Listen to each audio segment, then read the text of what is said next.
Bonnie Butel Huntoon, 32. It is June 23rd, 2007, Baldwin City, Kansas, and I am the granddaughter. Mary Swan, age 85. It's June 23rd, '07, Baldwin City, Kansas, and I'm her grandmother.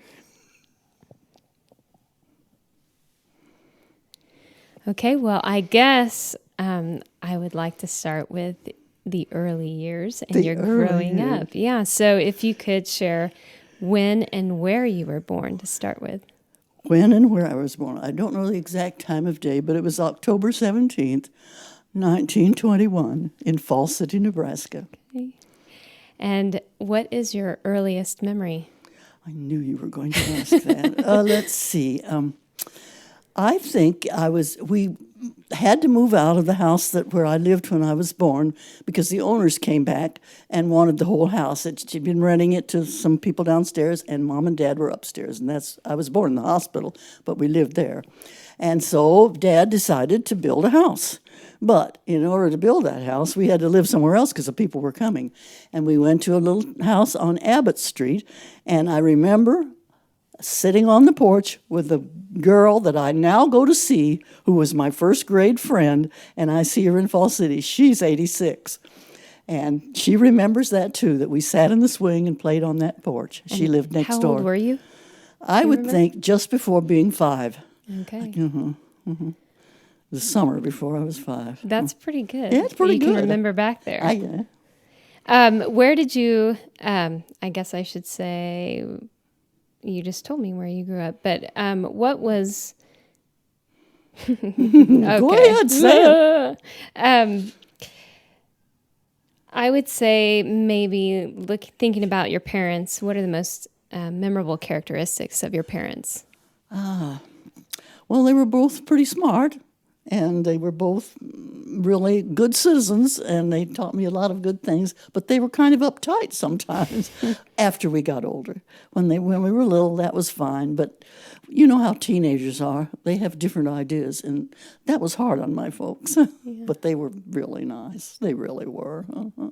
Well, what was your relationship like with your parents throughout your years? I think pretty good, although my dad, I know, felt like when we were teenagers that we might not like him as well. He thought when we were thinking other things than he felt that had something to do with our feeling for him, but no, that wasn't true. So if you I wish I had made it more clear to him that it wasn't true. Mm-hmm. Mm-hmm. When did he die? How old were you? When he died? Mm-hmm. We were living here when he died, and I can't really remember for sure when. Of course, I think John was about 18 months is all. Okay. Mm-hmm. Mm-hmm. Okay. What was growing up in Falls City like? What would be a day of your Falls City? I love it. I go back twice a year. It's a great place to grow up in. It's fine. What do I remember the most? Friends and family. And, in those days, you could walk at night and go back and forth between the houses and never fearing anything, riding my bicycle all over town. Mm-hmm. It was just a great childhood, completely. How would you describe yourself as a child? Well, happy and careless and, not worrying about much of anything, but whatever came up, liking to do. I wasn't really very good at any sport. I liked them all, but I don't think I was pressed to do anything. Yeah, we used to go out and play golf. Did you have out? You played golf? Yeah, they had a small course, which was just about like here in Baldwin. And our folks belonged to the club. I think the price was very low because they had dinners out there at night, and Mother and Dad would go to those. And neither Mother nor Dad played golf, but my group of friends did. I had a golf bag with 3 clubs in it. Somebody's old cast-off clubs, but it was fun. And, of course, when we got to the end, we went into the clubhouse and had Cokes and things like that. So it was great, great. Did you have a swimming pool at your club? A Not at swimming the pool? club, but we had a swimming pool in town, which is, good for a Midwestern town. And it was Depression times, too. But everybody went to the pool. And I think we had talked about this earlier, and I was going to ask you about the Depression and how your family was affected by the Depression. Well, I have friends who really felt it, but as far as I was concerned, I really didn't feel it because my dad kept his job. And my mother, she did do a few things. She used, I can't think what you call that, stuff that she rinsed out clothes in instead of solvent, I think she called it, instead of sending clothes to the cleaners. And one day, the cleaner came to the door and asked Mom to bring stuff to the cleaners. He had work, but he didn't have any money either. So I think Mom then began to send a few things to the cleaners. So I can't remember, and the movies were very inexpensive, and the man who ran the movie was so kind. If you saw it once, you could go back as many times as you wanted to see that same show, and we did. That's wonderful. So shows were very important. Oh, you know what they did in shows? Between the two shows, they showed two showings of the show at night, They had giveaway china and all that things to get people to come, I suppose. So they'd give prizes. Yeah, it was fun, though. I loved it all. My best friend had her first job at this show. She wore black silk pants and a white silk blouse, and they used a flashlight to show you to your seat in the movies. Yes. We were still left as if we were plays, I guess. But it was the movies. I don't remember silence. Did people dress up for the movie theater? Not us. Yeah. Yeah, I suppose some of the ladies wore nice dresses. Yeah. And we wore dresses sometimes. We didn't really have much. We certainly didn't have jeans. Right. I mean, we had later on, when we were older, we had some nice slacks. But we still wore a lot of dresses. Hats? Did you have hats? Yes, the women wore hats. Yeah. And my mother tried, I did have some hats, too. But she tried to get me to wear gloves were in, too, Not gloves for winter, but lovely gloves. Well, I've seen a picture of my mother wearing lovely gloves. Yeah. Oh, really? Well, didn't she take a picture in Fall City with your mom? Oh, that lovely. But see, mother really dressed her up like Mother wanted her to be. Poor Susan. What did your father do for a living? You said he kept his job. He was a civil engineer on the Missouri Pacific Railroad, and we were a division point and had a roundhouse and offices there. And all gone, of course, now. But it was a good job. And I know you have brother and sister, so I was going to ask how any games that you remembered playing with your siblings. Oh, we played, and we did a lot of puzzles, and we did the same ones over again every year. And I made them do it in the same order that we did it the year before. So asinine. And we played all kinds of outdoor games, with the kids in the neighborhood, too. Hide and seek and all those. They were just so much fun. Any game we could think of, we would play, I'm sure. And then we made up games. And I was a hero often, even if it was a boy. Tarzan was very popular then, but I called myself Tarzana. There you take the lead role every time. Always, if I made it up. But if Sally made it up, why, she was free to do what she. And of course, poor Bill. After a while, he drew out of that. He didn't want to be in our stuff. He was going to do things with the boys. We were real close in age. How close were you? Well, Sally was 18 months younger than I was, and Bill was 16 months younger than she was, so we were pretty close. Yeah. And Mother called to us at night when we were out playing. We'd come into there, Mary, Sally, Billy. and the other neighbors used to tease about and quote Mother calling us.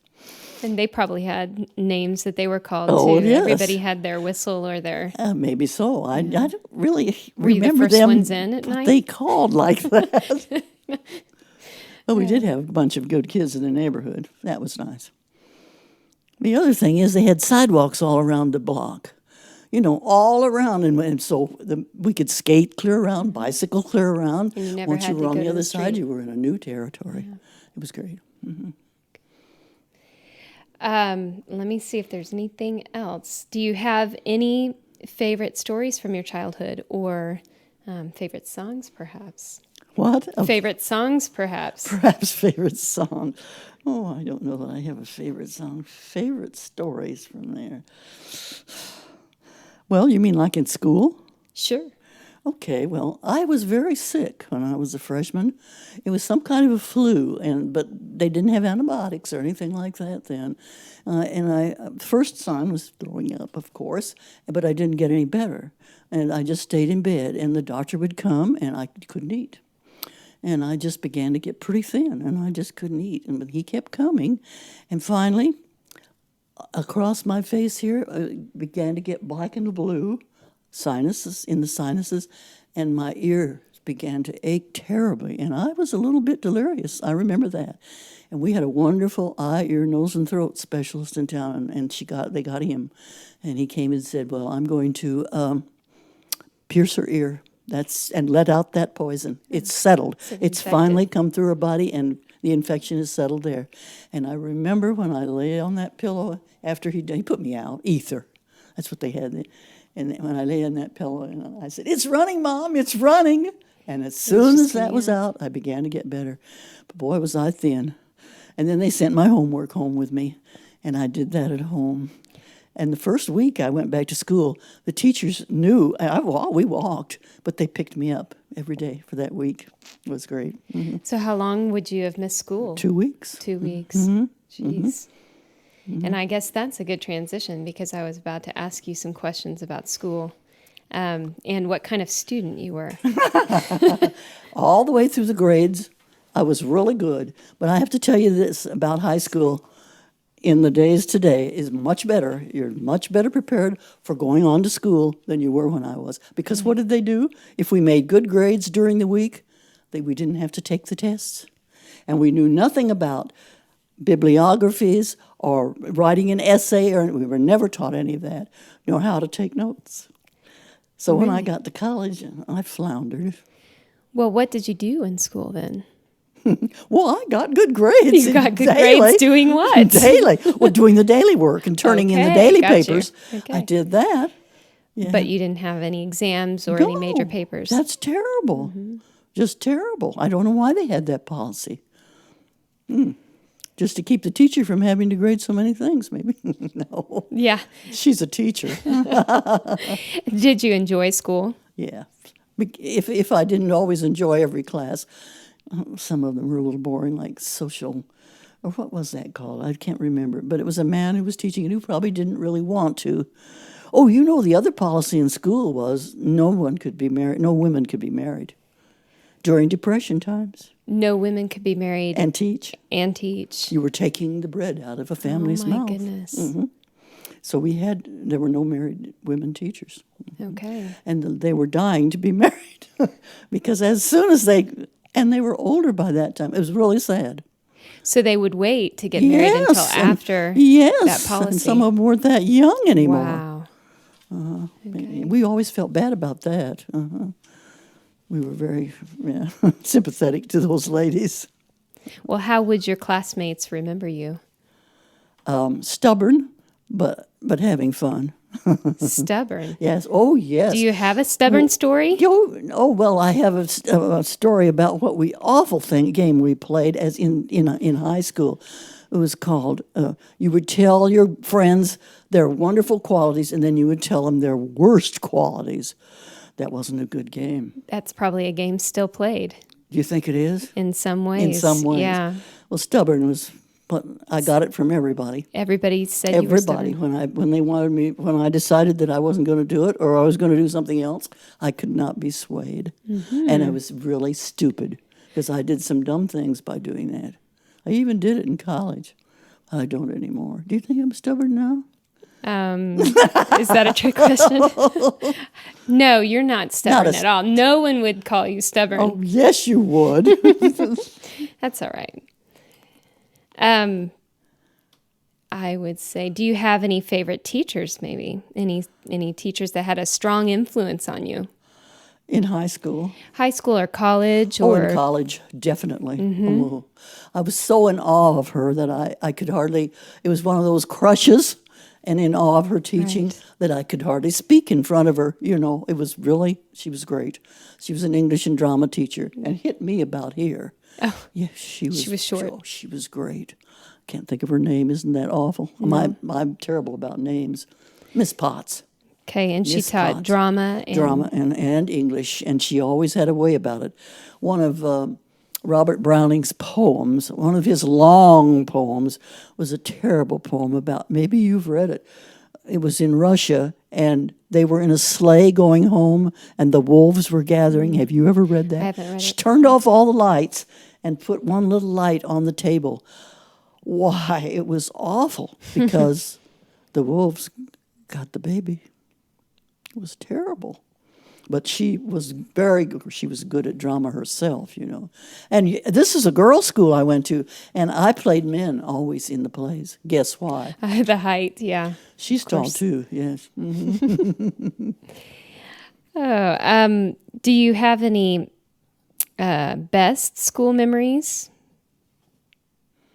Well, I was in those plays, and they were fun. Yeah. If I'd come back my third year, I was going to get to play Abraham Lincoln. But I went to the University of Nebraska instead. Okay, so you were 2 years at a girls' school. 2 years and it isn't a girls' school anymore, Rockford, Illinois. Okay.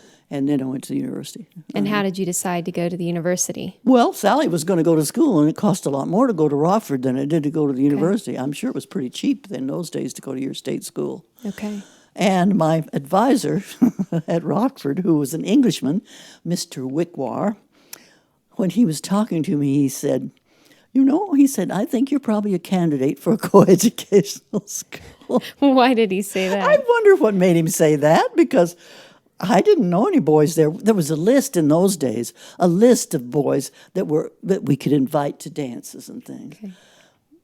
And I think those boys were perennials. They were on that list for years. So you wouldn't know the boys at all? You would just pick from a list? Yes. Well, just pick an escort by now, the name? There were some girls who knew some boys. Okay. And they had to get permission if they could go with. And they did get permission and brought them from. A lot of girls lived right around in the Illinois area, and they could.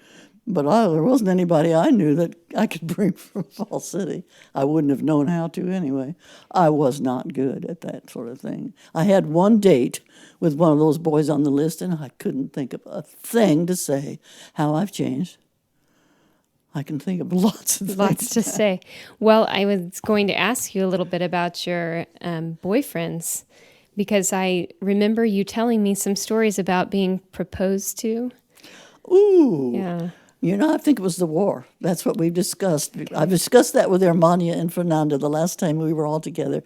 She asked me that. Did she? Yes, Fernanda asked me about it. And I said, well, yes, I did. But it was I really do feel that it had to do with the war.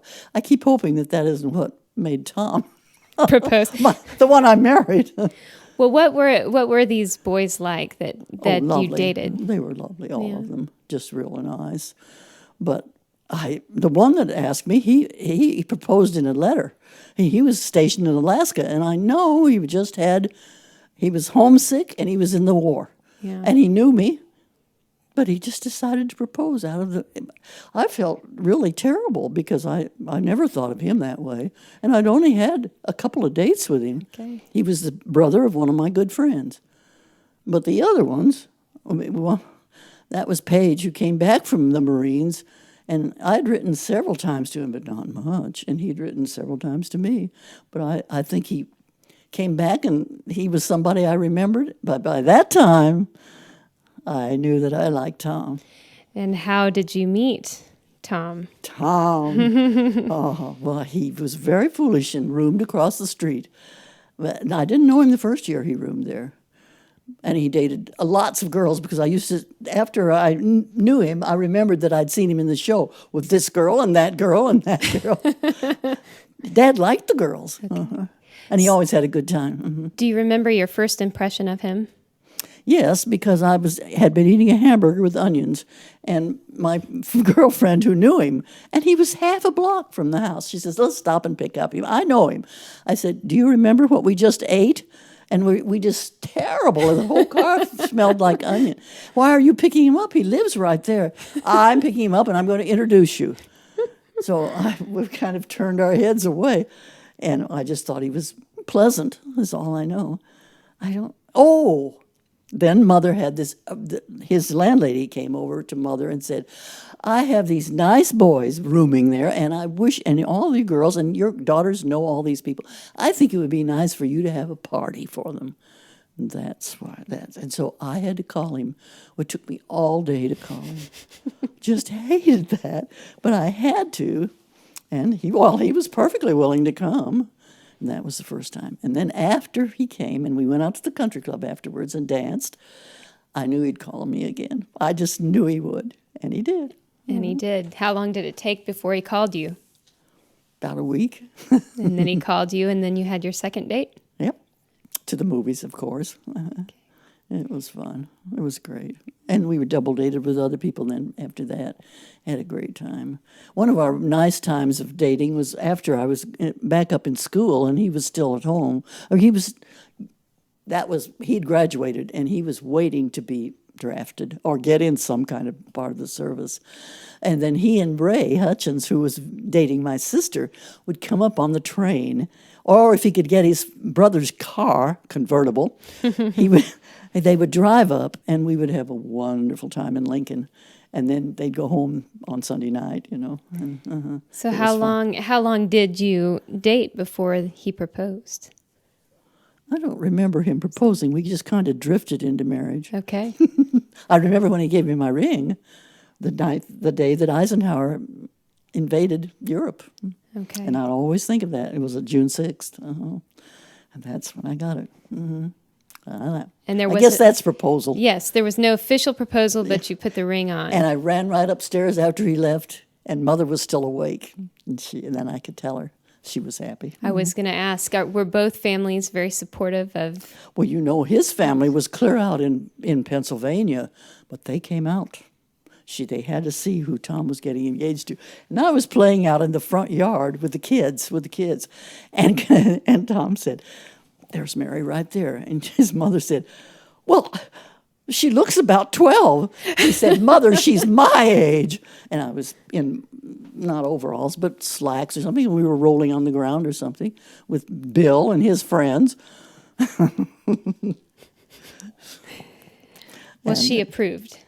I guess. They were wonderful people. Oh, his mother and father were just wonderful. And that was something for them to take a trip out. Well, she loved it. But he was not one to go out of Lawrenceville or out of his home. He did it. He wanted to come and see, I guess, too. And of course, his other son lived there, too. Tom's brother lived there. That's who Tom came to work for, Dick. Mm-hmm. Okay. Mm-hmm. And you lived with Grandpa's parents for a while when you were... Right. When the war was over. The refinery closed. It should have closed before. But I know Dick just kept it open because Tom was working there, and Tom had 2 kids by that time. But during the war, any kind of oil was good. But after the war, this oil was it wasn't very special. And so he just kept on brokering a little oil. Even if he didn't have any here, he could broker it from somewhere else to another place. He knew all the oil stuff. But we knew that we had to try something else, so we decided to go back. He had tried some other things in Colorado. He went out to a sugar refinery to look. They couldn't pay him what he thought he should have. And so we decided to go back east and try from there, because there were some bigger towns around there too, And Dick was gone before we left town. He just waited. He thought he should stay open, and he went to Tulsa. Okay. So he went to Tulsa, and you went And back? we went back to stay with Mom and Dad Swan until he got I can still see Pop Swan holding up that newspaper, and in the center of it, the want ad section was a black edged box, and it said they were looking for a counterman at this lumberyard. Okay. And Pop said, I've always been kind of interested in number. You might look into that, Tom. And the rest is history. Start. Yeah, that was the start. Mm-hmm. What is the most memorable quality of Grandpa? In Tom? your eyes, yeah. In my eyes. Most memorable quality. Oh, he was so good-natured and so amenable to almost everything, never crabby, always a good businessman. He really had a good business and wanted to be his own boss. And he told me before we got married I could have as many children as I wanted. And that was key. That was one of the reasons you declined some of the other proposals. Oh no, they never mentioned. But no, that was. That's bad. No, of course not.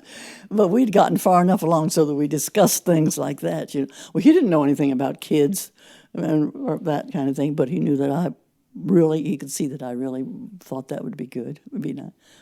Okay, you can have all you want. Okay. Oh, he was just purely nice. Mm-hmm. And I guess this would be a similar question, but what do you miss the most about him? Just his being there, I guess. He was just great to have around. He loved to take trips, and I loved to have him take trips. Right. That was where we were going to go on the Panama Canal. That's right. But and by that time, my grandparents, my aunt had died and left us a little extra money, And I said, "Hey, we can go on any trip you want, And I knew that he'd love that. And so Panama Canal, yeah, we were going on that. Your mom and dad went on that then finally. Yeah, I remember that. And I guess I should ask you some questions about motherhood, since that was a big part of your life, right? I liked motherhood. I liked having the kids, all of them. Of course, I failed Susan by having 4 boys right. after she was born. And she won't let you forget that. She never will let me forget. And she's always grateful that she had 2 girls. That's right. When did you first find out that you'd be a parent? Right. Well, Tom was going overseas. And, of course, I was supposedly using... Can I say this? Birth control. Sure. Yes. And I guess maybe either I forgot, as my doctor said, you cannot leave the diaphragm on the shelf. But I never did that. I don't know what happened. Really, I don't know. But I was down at Fort Riley. Fort Riley. We were visiting him there, and from there they were going overseas. So all of the women it was a Company B of the Signal Corps. 66 Signal Corps is what it was. And we were all there, and we knew they were going to go.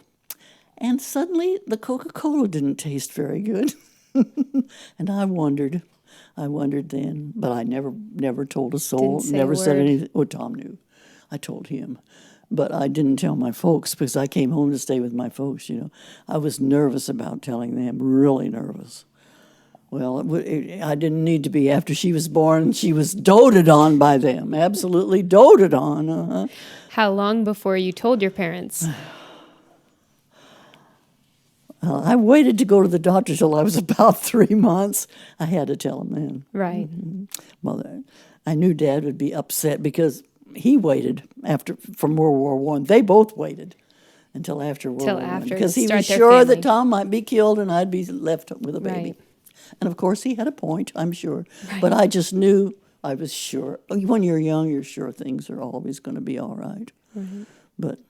And they were. It was just good luck because there were a few of our friends in town who lost their husbands or their fiancés or whatever, But I did have a good group of friends who were all home there and all having babies.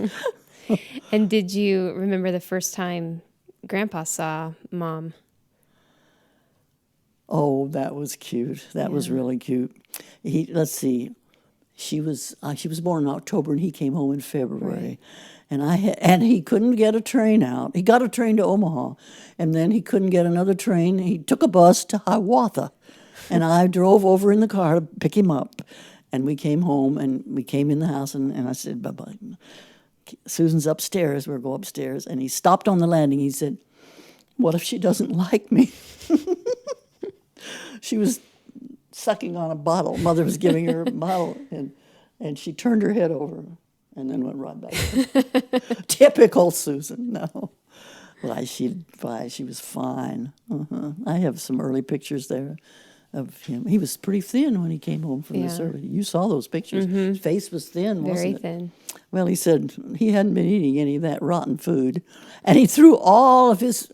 as he wore the GI underwear, he threw it overboard and wore the next pair, and then he threw that overboard. He threw it all out. Let's see. Can you remember when you saw Mom for the first time, or remember what it was like Yes, I know when I birthing. saw Mom for the first Yeah, time. describe that. Oh, it was so cute.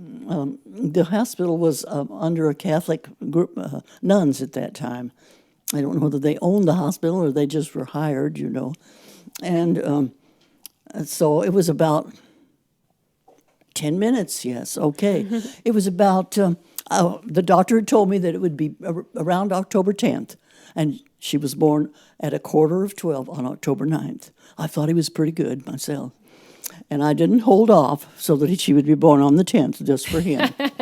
So she was born, and she was fat, and she was adorable. And and the other little child that was waiting there to be born was a little boy, fat and adorable, with dark hair that could be parted. And they parted it, but his little arm had broken when he was being born. And he had this little band. They healed so fast that he had a bandage, I don't know what kind of a bandage. And the nurse came in with Susan and with him on her hip, and she says, "Look at these two." And if they weren't the cutest things you ever saw. And then I went to sleep. It was just great. I loved it. How long did you get to stay in your hospital? Too long. I know that you all came out too soon, and I think sometimes that's true. But you can stay too long. You really can. You don't get your strength back if you don't get up. You got to get up. Out. Yeah. It was way too long. And they made you take castor oil. Oh, they don't do silly things like that now. I almost threw up. Okay. What else? In 5 minutes? No. Well, what made you decide to have another baby when you were 40? Weren't you 40 at the time? Because my plan was to have 2 in the 20s, 2 in the 30s, and 2 in the 40s. So you always had that Always in had mind. that plan. And then lost one. But I got John, and isn't that wonderful? That is wonderful. Wonderful. Do you have any advice, I guess, for me about raising my own children? Advice for you're doing great. Well, thank you. You have 2 of the most adorable little girls that it could ever be. Spoken by a great grandma. They're darling. Oh, well, I'd think they were darling even if I wasn't their grandmother. Cute. No advice for mothers? Oh, you know what to do. I always believe that mothers do, unless they're someone has said to them that they must follow certain definite rules that are laid out for them. They can really, they see the children all the time, and so they kind of know. I think, I don't know. My friends all seem to do very well too. I think. Let's see what else I really want to get in before we're done here. How has life been different than you imagined? I don't know. I never imagined it any other way. Well, I didn't really particularly want what I have now, but Right.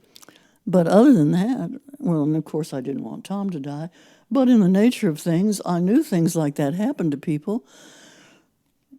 I can't really say that I had any other expectation because what I wanted was a family. Right. I see, though, on my paper that there were so many careers that suggested there, and I didn't have any of them. Although I liked being in plays and stuff, but I never thought of going on the stage. As a I career. would today, but I didn't then. And do you have any words of wisdom that you'd like to pass on? No, of course not. What words of wisdom could I possibly have? Well, maybe this will help you. Do you have any important lessons that you've learned in life? Well, I am not quite as stubborn as I was. Okay. I don't think. We'll ask Mom and No, Tommy. don't ask her and those Michael questions. And you haven't left a stubborn streak in any of your children. Oh, well, your father will be. Do you know what he said last night? No, I don't. He said he saw us all there, 4 generations, and he just began to think, Masten's again. That was Mother's name, you know. And they were a little stubborn. I don't know so much about my Aunt Dot was very sweet, and that was my dad's sister. We loved her a lot. Mother was a little bit jealous of her. It was too bad. Jealous of my father paying attention to his own sister. That was one of Mother's hardest things she had to conquer was jealousy. Not jealousy about her husband or anything like that, but with some other woman. But here, this is his sister. His time, I guess, was... And attachments. Yeah, wasn't that strange? Oh, well, anyway, and Aunt Dot was lovely. Mm-hmm. We used to like to go to visit her, and she had only boys. So we were lionized when we went up to Minnesota. Sally and I. He called us the princesses of the black hands. He was a doctor by me. And he insisted that and we should have washed our hands all the time. And we wanted the door open when we went to bed. The boys all closed their doors at night, but Sally and I were never used to closing our bedroom doors. We liked the feeling that the folks were right there. And he thought we were such babies, you know. So he thought you needed to have the door closed? Well, I don't think so. He just thought we were afraid, you know, Afraid, kind got of it. babyish. Oh, he was teasing us.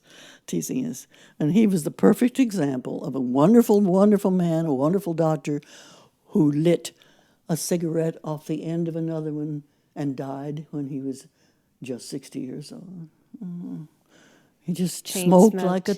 We used to go up to the lakes in Minnesota. He loved fishing. I can see him now reeling in. That cigarette was hanging from his mouth, and then he was getting out another one when he put the pole down and lighting it from the end of that one.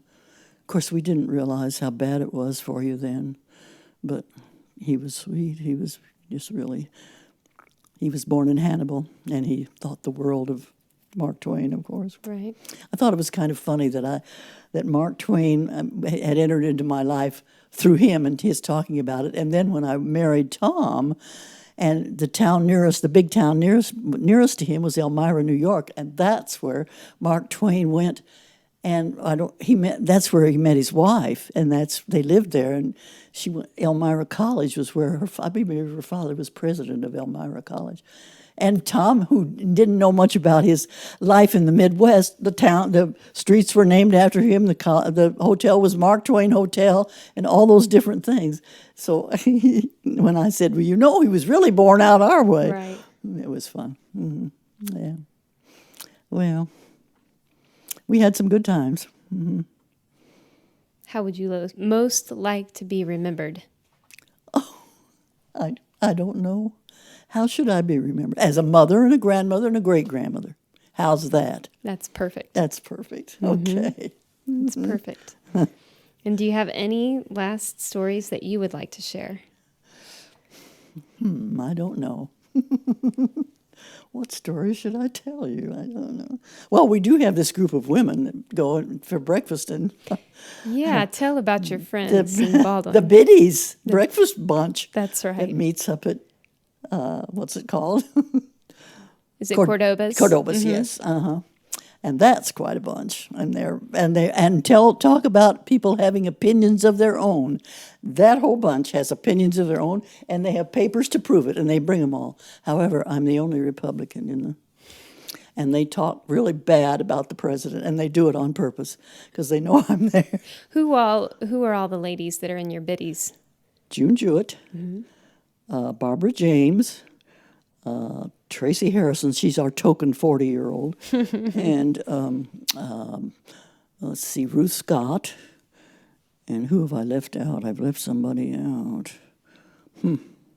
I'm not able to think. Who have I left? Does Dorothy Jackson go down She there? comes, but she's already eaten breakfast Okay. as soon as the restaurant opens, 6 o'clock. But she'll come because she might miss a little story or something. And then all of a sudden she's gone. That's Dorothy. She's here and she's gone. I can't remember who. I know there's somebody else. Oh, Peggy Baker. Okay. And Joanne Kriegel. That's it. And you all have seen some press time, haven't you? The biddies have been in the paper.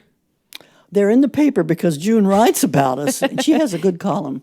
I think she does very well, don't you? Yes. Yeah. Even I send the paper to Lee. I can't send the paper to him, but I am going to subscribe to it, I think, because I've been cutting out things to send him. You can't send a whole paper to prison. So I cut out stuff to send to him, and he reads the article in front, and then he creams the back for some of it will be cut off, of course, but whatever it is on the back, he even asked me several questions about things were on the back. And June's column happened to be on the back of one of those, and he liked that. So I'm going to subscribe to that. Start sending him June's columns. No, I'm going to subscribe to the whole paper for him. Oh, good. Then I won't have to worry about it.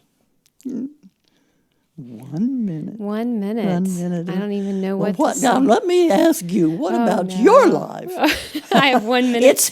Tell us about what you do, the many things that you do. Oh, goodness. Well, I suppose most of my life is a 4-year-old and a 2-year-old daughter. Just spending time with them right now. Right now, and yes, of course, Summertime. in the summer you're lucky. That's right. But you do like what you do. You're teaching, don't I you? do love teaching. And you're a good teacher, Bonnie. That you shouldn't waste your talent. Well, I'm that's glad right. you think so. Yeah, well, I know so. I know so. I've talked to. Oh, we hope we get Mrs. HB or BH. BH, Yes, that's right. right. BH next year, and I'm sure that they will be glad that they did. Yeah. Well, thank you Oh, yeah, okay. for doing this.